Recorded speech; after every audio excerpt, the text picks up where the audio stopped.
Yes, you dislike this question, you may think it's pointless, but there is a huge chance of being asked a weaknesses-related question during your interview. So it's definitely a question which you should carefully prepare. Of course, no candidate wants to confess their flaws during the interviews, and that's what the recruiters and hiring managers are completely aware of. That's exactly what they expect. So they continue asking what are your weaknesses question, and 90% of candidates continue making the same mistake while responding to it.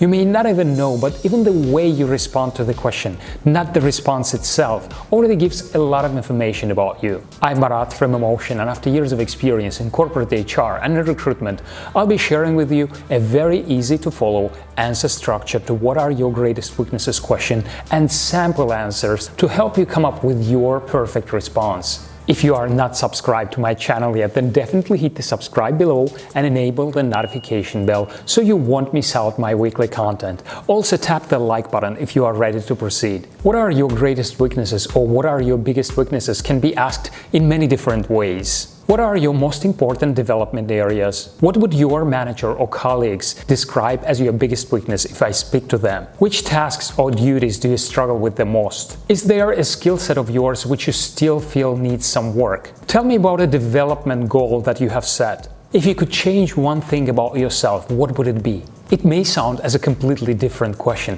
but the idea behind is exactly the same. So don't ever say you don't have development areas, because such response immediately translates into lack of your ability to learn and to grow, which is what every company is looking for in a candidate. What the hiring managers are interested in hearing is how would you analyze your development areas? And what do you do to continue learning and to continue improving? This question isn't about overselling yourself, it's about showing how your career and your life in general have taught you lessons and pushed you to grow. Follow these 5 steps to prepare your honest and authentic response, which will get you the job offer. Step 1. Analyze your development areas. Make a list of 2 or 3 things that you would like to improve or which you're already working on improving. Your weaknesses should be something related to your professional competencies and skills. Don't use answers like I don't exercise, I don't speak English very well or any other language very well. They say nothing at all. They also lack any analytical skills showcased. Step 2. Don't try to disguise a strength as a weakness. You will find videos and articles which tell you to turn negative into positive by sharing a weakness that is actually a desirable quality in an employee. For example, I have really high standards when it comes to work and I work too hard and everyone says that I'm a workaholic. Or I'm a perfectionist and everybody tells me this. You know, every interviewer has heard this before, so this approach will make them think that you are hiding something and you will be labeled as someone not trustworthy. Step 3. Be honest, but without raising any red flags. You have to be honest here. Just make sure you pick a weakness acceptable for this particular role. A weakness which doesn't affect your ability to do this job. Don't say you have trouble getting up in the morning or that you are awful with numbers if you are applying for an accounting job, for example. Step 4. Always explain what you did to improve. This is probably the most important part when it comes to greatest weaknesses question and answer.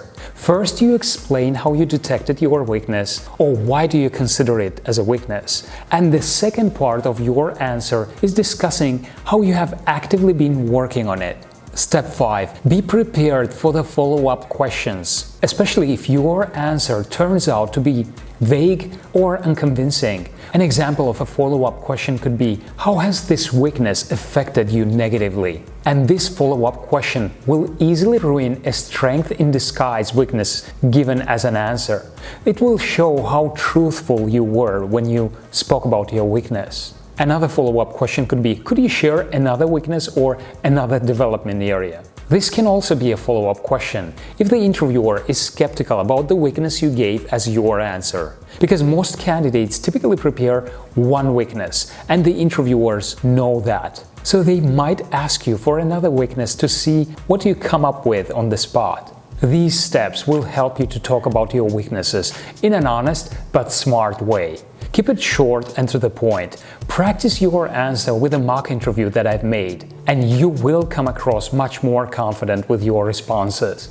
As I promised, here are the sample answers which should be helpful to you while creating your own response. Example number 1. I have always been quite independent at work and I enjoy being quick on the job. So it has always been difficult for me to ask for help when I needed it. I felt it would be seen as something negative, so I kept quiet and I could commit easily avoidable mistakes. Now I have learned that it's a huge benefit for me and for the business to reach out when I do not understand something or when I'm overloaded with work.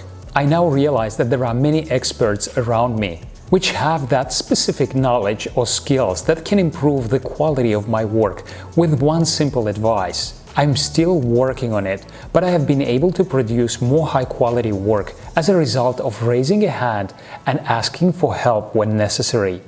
My greatest weakness is that sometimes I have trouble saying no. It happens to me in my personal life, but it has now more visible consequences professionally. I end up working on random tasks from my coworkers, which in the past led me to stress or to burnout. To help myself improve in this area, I have now created a calendar, blocking out times and scheduling tasks as they come. This helps me to prioritize and makes it easier for everyone to see how much workload I have on when I'm free and gives me backup to say no to certain extra tasks. Example number 3. Public speaking is an area which I should still work on. I'm a shy and nervous person by nature. The result is that I have a difficult time speaking up in groups. Even if I have good ideas, I have trouble voicing them and I tend to keep them to myself. I decided to take a small step of promising myself that I would speak up in front of small groups. Then I worked up to taking a public speaking class, which made a big difference and helped me a lot.